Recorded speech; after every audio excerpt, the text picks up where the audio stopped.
Tax Calc 19, entering maintenance. In the prior lessons, we learned how to enter dependent information. We learned how to enter income. We learned how to calculate child support. The last step we just did was to calculate filing options, and now we are at a point where we want to start looking at entering maintenance to get to a desired result. If you're not to this point, or if you've missed anything before, go back and look at the other lessons. This would be the scenario where we're now looking at what is the overall division of income we're looking to achieve, and how can we enter in maintenance to achieve those different results. So right now, when we have child support and the parties filing both head of household, Henry's claiming 1 child, Julie's claiming 2, we have about a 58-41 division of the overall income. When we want to enter maintenance, and again, going back, maintenance is now defaulted to be non-deductible, non-taxable. When you want to enter in maintenance, there's really 3 different ways you can do it. You can manually enter in the amount paid and received, and that is one way. You have to enter it in both sides to try to simply agree on a number or an amount and enter in that amount. Another way is you can target a specific monthly net income number. So let's say we want Henry to have $6,000 a month in after-tax income. We can go up here to the right, we can hit enter maintenance target, and one of the options will be enter a monthly dollar amount for Henry. So let's say we want him to have $6,000.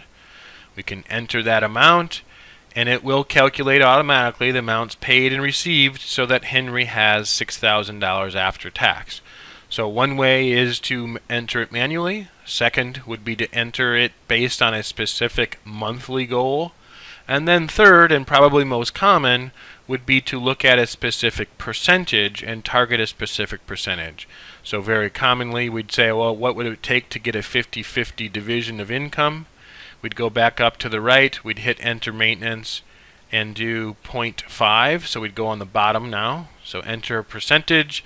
You have to enter the percentages in a decimal. So in this case, Henry 0.5, we hit OK, and again it will calculate the amounts of maintenance paid and received to get to that 50-50 desired result.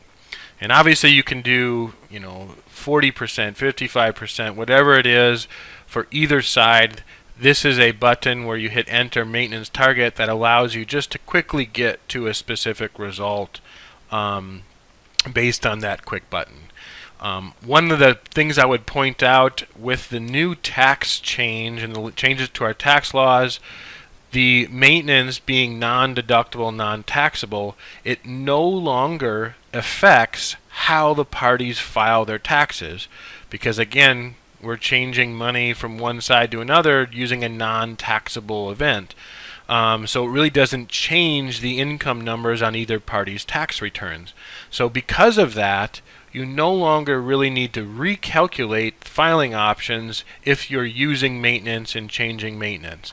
In prior versions and prior orders, I used to suggest calculating the filing options with a maintenance target because there was so much movement in how you could file based on the amount of maintenance you pay. That is no longer the case.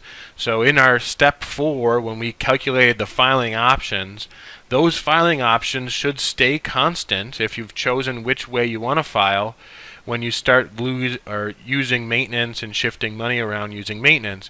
So in a non-deductible maintenance scenario, the filing options are not affected by how much maintenance is paid. So I would say the default to that is really use this enter maintenance target. Do not use the calculate filing options. I kept it there because there certainly are scenarios where you have deductible maintenance calculations that are still needed. But ultimately, the enter maintenance target is what you should be using going forward, simply to enter a percentage or a monthly dollar amount. And otherwise, like I mentioned, you could also do it manually. So this would be step 5 of how you would enter in maintenance. You would simply put the numbers in there in one of those 3 ways.